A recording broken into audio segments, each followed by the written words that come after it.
मजदूर किसानों के लिए सरकार की ओर से कई योजनाएं चलाई जाती हैं, लेकिन दूसरी ओर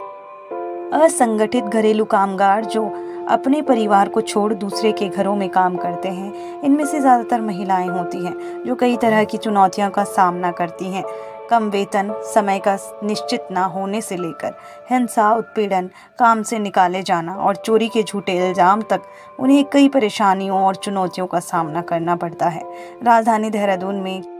घरेलू कामगार महिलाएं कई चुनौतियों का सामना करती हैं और अपने बच्चों के भरण पोषण के लिए काम करती हैं।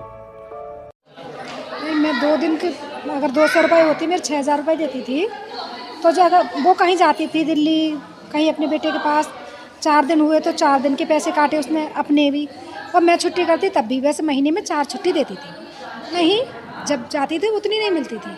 कि वो कहती थी जब हम जा रहे हैं काम ही नहीं करा रहे हैं तो देना ही क्यों है, मैं ही हूँ कमाने वाली, बस मेरे बच्चे हैं 2,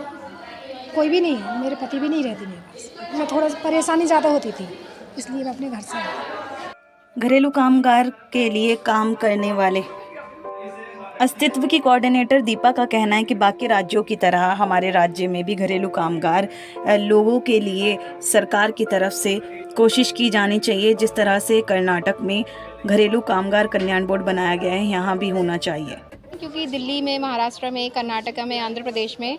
बहुत सारी घरेलू कामगार महिलाओं के ऊपर संगठन है जो काम कर रहे हैं और पॉलिसी पे भी बात चल रही है और बहुत सारी सरकारों ने तो कदम भी उठाए हैं। जैसे कर्नाटका में उन्होंने डोमेस्टिक वर्कर्स के लिए कल्याण बोर्ड बनाया है, यानी उनका अलग से उन्होंने बोर्ड बनाया है जिसमें वो अपनी कंप्लेंट्स वगैरह दे सकती हैं, पेंशन की उनकी स्कीम्स हैं उनको अवेल कर सकती हैं। तो ऐसा नहीं है, राष्ट्रीय स्तर पर कोशिशें चल रही हैं और राज्य स्तर पर बल्कि अभी ज़रूरत है। सबसे पहली दिक्कत तो यही है कि उनको जो है वो एक कामगार की तरह पहचान नहीं है, मजदूर की तरह उनकी पहचान नहीं है। और कोई भी सरकारी सेवाएं जो हैं, जैसे अभी योजनाओं की बात हो रही थी, बहुत सारी योजनाएं विभागों ने गिनाई, तो उनको वो प्राप्त करने में सक्षम नहीं हो पाती हैं क्योंकि कभी उनके कागज़ पूरे नहीं होते, कभी उनका रिकॉर्ड नहीं मिलता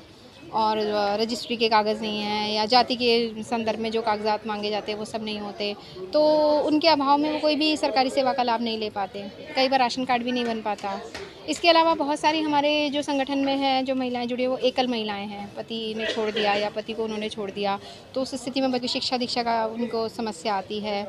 और काम के स्तर पे भी बहुत सारी समस्याएं हैं, लोग बिना बताए काम से निकाल देते हैं, कभी कभी पैसा नहीं देते हैं और छुट्टी लेने पे काम से निकाल देते हैं, छुट्टियां नहीं देते हैं, अगर वो बीमार हो जाती हैं उस अवस्था में घर से निकाल देते हैं, मतलब काम से निकाल देते हैं, तो उनके साथ कोई आवाज़ उठाने वाला खड़ा नहीं होता। तो इस तरह के एक सपोर्ट का उनको अभाव है कि जहाँ पे वो अपनी बात रख सकें, जो उनके साथ बुरे वक्त में उनके साथ खड़े होकर उनको सहयोग कर सके। तो हमारी संस्था का प्रयास यही रहता है कि अगर हमारे पास इस तरह की कोई महिला आती है तो हम उनके साथ खड़े होकर उनको सहयोग कर पाएँ। देहरादून से न्यूज़ 18 लोकल के लिए हिना आज़मी की रिपोर्ट।